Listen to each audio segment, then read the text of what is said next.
Drake and The Weeknd have become two of the biggest names in the world and share the unlikely origin story of both being from Toronto. Being inspired by one another and having a collaborative history, all signs suggest that they should be best of friends. But their history and relationship is mired with inconsistencies, slights, and false appearances. In this video, we're going to learn about their past, where it went wrong, and why they might never reunite.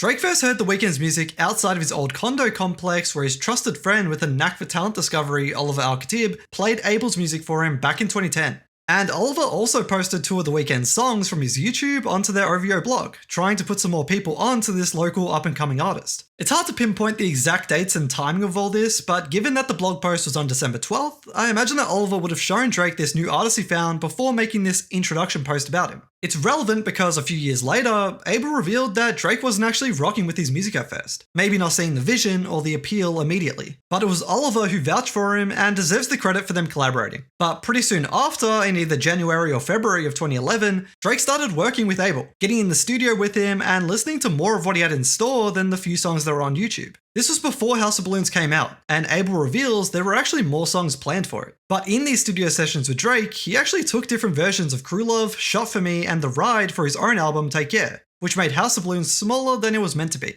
while apparently making Practice and its hook specifically for Drake. Now, Drake has never confirmed he didn't like The Weeknd's music at first, that was just something Abel had heard, so take it with a pinch of salt. Because Drake wanted to work with him on this album because he loved his sound and was influenced by it, which Abel reveals was influenced by Drake, just with an edge. But this meeting was huge for both of them. Abel was an unsigned artist who was making waves locally, with Jesse Reyes, for example, recalling those early years when he was this mysterious artist known at parties and clubs around Toronto.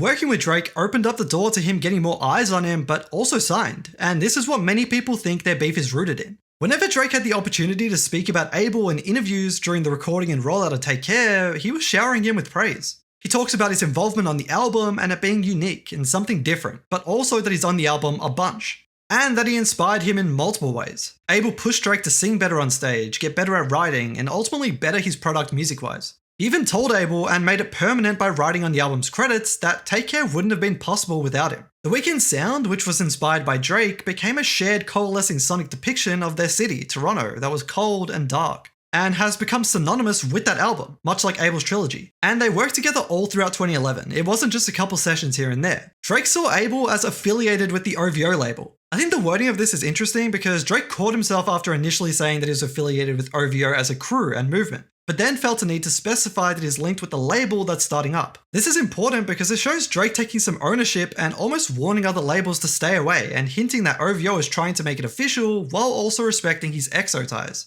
So it was something that was definitely on the mind of Drake and his team when they started working with Abel from the jump. But I don't think Drake cares about the label as much as people think, or has that much of a role in it other than being the face of it. Drake wanted to be the best artist in the world and didn't seem too interested in artist development. He was on the rise and wanted to keep rising. But having a talent like Abel in his back pocket and someone he could collaborate with frequently would have been nice for sure. But Abel made it clear to Drake from the beginning that he didn't want to sign for him because Abel wanted to be as big or bigger than Drake in the future. He had that confidence and didn't want to limit himself by being signed to another artist. And Abel claims that Drake always respected that and never pushed him beyond that. And this highlights to me that the pressure was coming from people around them, which Abel kind of hints at in an interview. The pair also formed OVOXO in 2011, which was taking over in Toronto and becoming this movement that Drake was really proud to spearhead along with Abel, as they put their city on the map. But these two crews or cliques were made up of Drake's close friends and Abel's close friends, and heads clashed. And this to me most likely stemmed from Abel sticking to his guns and not being pressured into signing to OVO. I think members of OVO felt slighted and disrespected by Abel, thinking that he would sign as a way to pay them back for putting him on and giving him this platform. So when Abel signed to Republic Records, that was likely a slap in the face and caused a couple cracks in OVOXO. But Abel and Drake remained friendly, with Abel making an appearance at OVOFEST 2011, 12, and 13. And the 2013 one being the last one makes a lot of sense.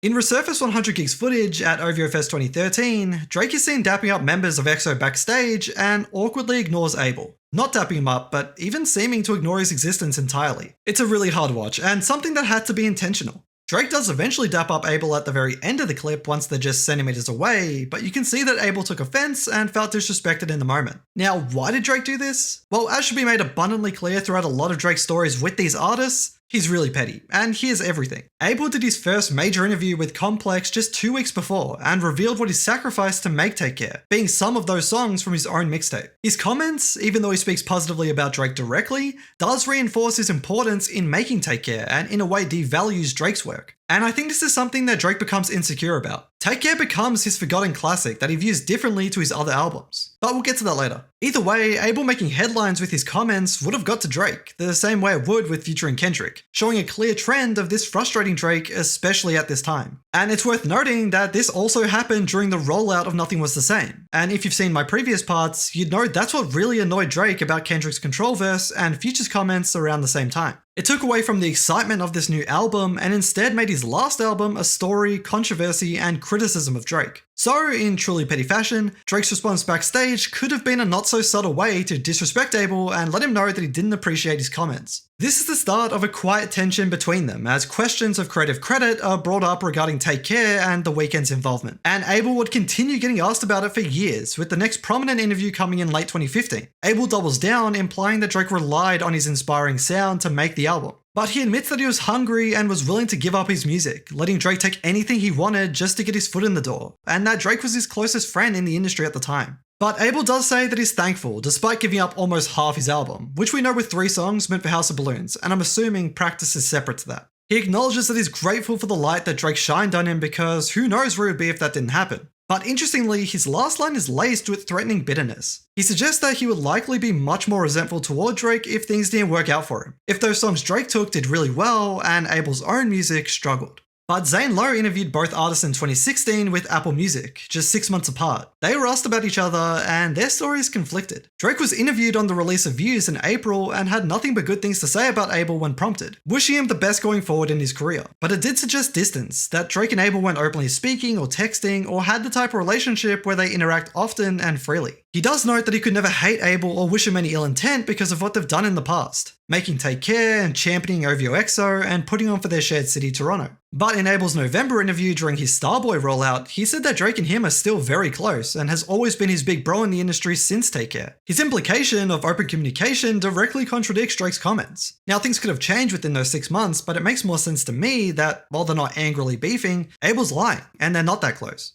I think giving this answer is just easier than being pressed about his issues with Drake and possibly slipping up, with it being his first on-camera interview too. Abel really values that they're both successful and that the world can see them both doing their thing for their city as equals, rather than there being one monster and one little guy coming in. This reveals that this was really important in Abel's thinking and ambitions. He never wanted to be reduced to a secondary act, someone who was always beneath Drake, and he saw signing to OVO as an inevitable path to that. He does liken their relationship to that of Kanye and Jay-Z, considering Kanye's impact on Jay-Z's Blueprint album as similar to his Take Care involvement, or the way Kanye enlisted Kid Cudi on 808s and Heartbreak. But Abel insists that OVOXO is and always will be a thing. My best guess is that Abel's decision to not join OVO really annoyed some people in Drake's camp and caused this rift in the relationship. Although importantly, Drake and Abel here are guilty by association. Individually, this didn't hurt their relationship. Abel always says that Drake never took offense to him opting to go his own way. I think Abel really had problems with people in Drake's camp, and Drake inherited that beef, especially over time. But what originally annoyed Drake was likely Abel's comments about his involvement on Take Care, which diminished Drake's own creative integrity. But things did seem on the up and up as Abel had Drake in his Reminder music video, brought out Drake for his Toronto show in May, and then made a return appearance at OVOFEST after 4 years in August. 2017 was looking pretty good. At both shows, they performed Crew Love together, a song that popularized OVOXO and symbolically meant a lot to them. And they also said some nice words, respecting each other's greatness and making a show that they were reunited. But this reunion and their superstar status respectively tainted Take Care even more as people looked back at it and its approaching anniversary, making it something Drake couldn't escape. New fans of The Weeknd who might have heard about Abel's involvement in Take Care in passing or without doing their own research had opinions about it. And Drake clapped back at a fan on Instagram who reiterated a criticism or view that has annoyed Drake for years. Drake replying to this showed that all these years later, this was still something that irked him. He emphasizes that Abel co-wrote on Shot For Me in Practice, while obviously featuring on Crew Love and The Ride. He reminds people that the album was 20 songs deep, so having a hand in part of 4 songs isn't enough for people to push this narrative. But people have speculated that Abel's contributions were much more than a couple of features and those writing credits. although Abel seemingly has been pretty honest in backing up it being those 4 songs. I'm sure Abel would have said if he helped write a hook for another song on the project given his other comments. But the extent of this collaboration can also be debated though. We don't know how much these songs changed once Drake fully took ownership of them. Like on Crew Love, we know that Drake just added a verse, but sonically, it's up in the air. I would assume some things would have changed, but obviously the dark, edgy Weeknd Toronto sound was wanted and a big part of Drake's vision at the time. So far, we've seen what's caused any sort of tension and differences between them. It's all been a matter of ambition, integrity, and respect, with a good sprinkling of miscommunication. Abel was super new to interviews, perhaps lacking some media training, but either way, Drake took offense to Abel's public comments regarding his impact on Take Care, which inadvertently brought into question the integrity of that album from Drake's perspective. And once again, Abel not signing to OVO, by all accounts, was not something that disrupted their friendship. Drake respected Abel's decision and never seemed to press him about it, despite his team likely encouraging him to do so. Instead, Abel's decision caused a rift with other members of OVO. I couldn't tell you if it was 40, it wouldn't have been Oliver, it's probably some of the guys that we don't know publicly, and this could have started some beef between the members of OVO and EXO. Keeping in mind that these are people from different parts of Toronto and have gang ties. But it's also in 2017 when something outside of music seemed to impact the relationship pretty heavily and left a lasting impression.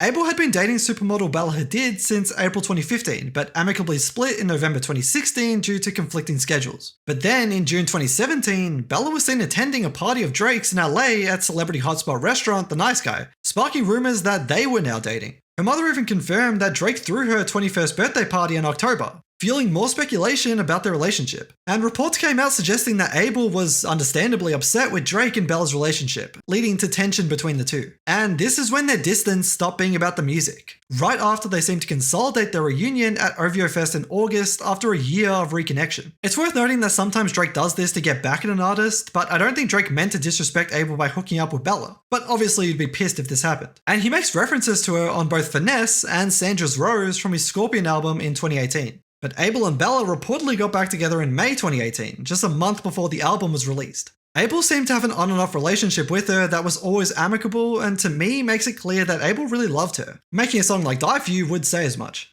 So you could understand why Drake's actions would have hurt Abel so much. And in early 2019, before Abel and Bella separated again for the final time, Abel's songs Lost in the Fire and Price on My Head seem to diss Drake. Lost in the Fire speaks about his reunion with Bella and seems to take fire at Drake, who was catching heat for hiding his son and allegedly not taking interest in his birth. Abel piles on and implies that he would never do that, and likely sees Drake's speedy entry into Bella's life as a snake move. Bella claimed that nothing ever happened between her and Drake, which is very likely true, but Abel seemed to be working on different information or figured that the attempt from Drake was a step too far anyway. But on Price on My Head, Abel doubles down on his OVO and Drake-related jabs while featuring on his EXO signee, Nav's song. He implies that there's a war between OVO and EXO going on in Toronto and that they want him dead. He makes subtle references to many Drake songs that he's had a hand in and that they've notably collaborated on, being The Ride, Crew Love, and Live For. And this is perhaps a subtle reminder to Drake and OVO of his influence on Drake's history, and that's something that can never be erased and that they have to live with. He also calls out Drake's circle's integrity and security, claiming that there's a mole and an insider leaking things to him and his team. Things heated up pretty dramatically, but Drake never returned fire on Abel, and in fact, peace was seemingly made later in the year.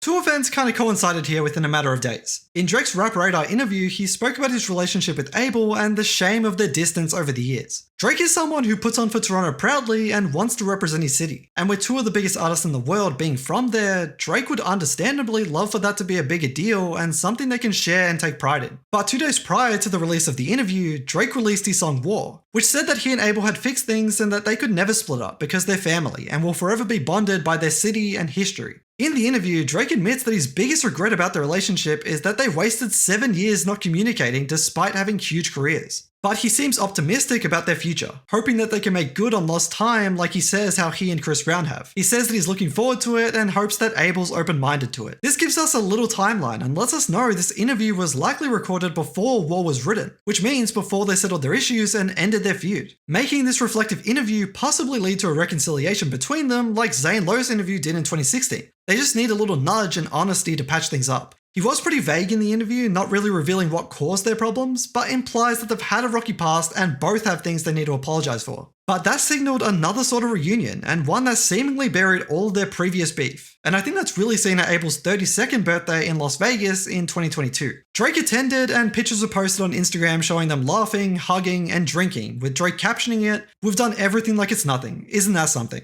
Drake also took the mic at the party to say some words about Abel that are telling. He calls Abel his brother and one of the greatest artists of all time. But he also expresses how grateful he is to be attending Abel's party with his friends and with Abel's friends and it not being a problem, saying that the family is back together and where they belong, putting on for their city. This is really interesting because every time that Drake and Abel are seen together, it's an event, it's a big deal, and the main point being made is the fact that they're back on speaking terms and back together. But also there's a consistent theme of Drake noting that they're a family, and this obviously extends beyond Abel into his team and the EXO crew, who Drake was able to become close with during the Take Care era, like Hailey and Lamar Taylor, who shot the original Marvin's Room music video. Drake is always preaching their Toronto bond and genuinely seems to want to be close and on good terms with Abel and EXO, not wanting there to be beef in the city between them or their crews. But like it always seems to be, this piece was short-lived as Drake dissed Abel on all the parties on For All the Dogs in 2023. Now this came out the blue, and it suggests that something happened behind the scenes, or maybe Drake heard the rumblings of We Don't Trust You on the horizon and wanted to shoot first, seeing Abel's allegiance with these new rivals as disrespectful and a choice of whose side he's on.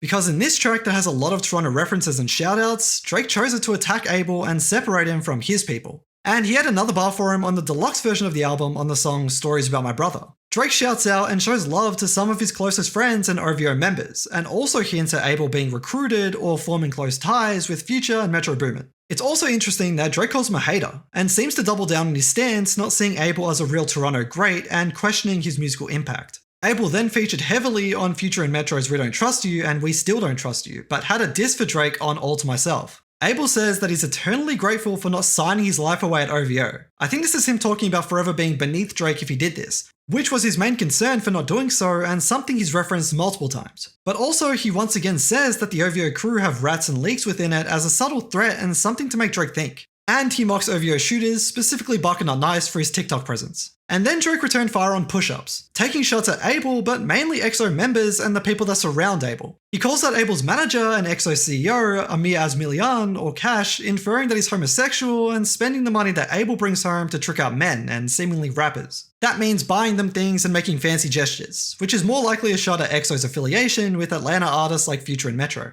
But it could also be meant more specifically to Abel, who's handing out features to Future and Metro, giving them more eyes on the project, despite claiming that he wouldn't do another feature until Daft Punk reunited back on stage in Poland in August 2023. But perhaps teaming up and sticking it to Drake was enticing enough for him to forget about that. There is a consistent jab that Drake takes at Abel, and that is him not viewing Abel or EXO as real Toronto guys, making claims that they've abandoned the city that raised them. To Drake, this is clearly a big part of their disconnect and differences. It's something that Drake doesn't respect about them. He's always thought they'd be ruling the city together and lifting their city up to the world. Or at least that's what he said outwardly, but obviously that's never really happened while they've both been dominating the music scene. Every time that they reunite, Drake makes a point of being happy that they're standing together as Toronto icons and the importance of representing that, as well as OVO and EXO being on good terms and united. They should be friendly because they're from the same city, or so Drake believes, but clearly Abel and EXO don't see it the same way. As of now, who's in the right? It's hard to tell because we'd be making assumptions, but clearly there's some tension and clashing of heads between OVO's people and EXO's people. And that brings us to Drake's second diss track, Family Matters.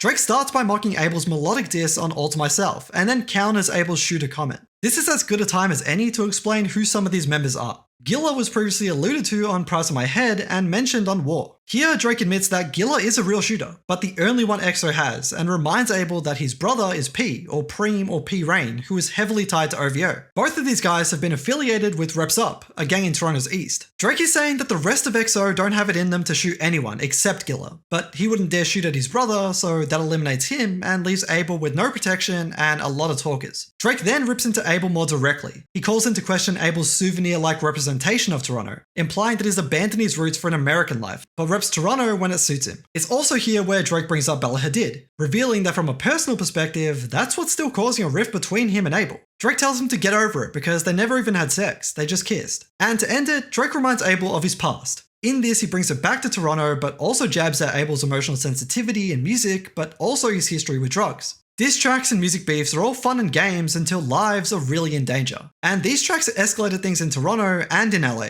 resulting in shootings. It's not clear if they were OVO and EXO authorized shootings, or if they were just petty gangs wanting to make some headlines and take advantage of the beef's global audience, acting the part. But Cash's LA home was shot at, with the security guard being hit multiple times. And following this, Drake's Toronto home was also shot at, seriously injuring his security guard. These shootings happened at the same 2 AM time of night, a week apart. Although it's worth noting that Drake's home had 2 other incidents over the next 2 nights, and people suspect that these attacks are linked to his feud with Kendrick, lining up closer with Not Like Us. The next story that tells us that the beef is still alive is in November, when Drake appeared on XQC's livestream. Simply, Starboy started playing and Drake told him to change the song, saying that we're real sixes, we don't listen to that. So his feelings toward Abel and his music haven't changed by this time. And finally, I wanted to talk about Abel's feature on Playboi Carti's Rather Lie.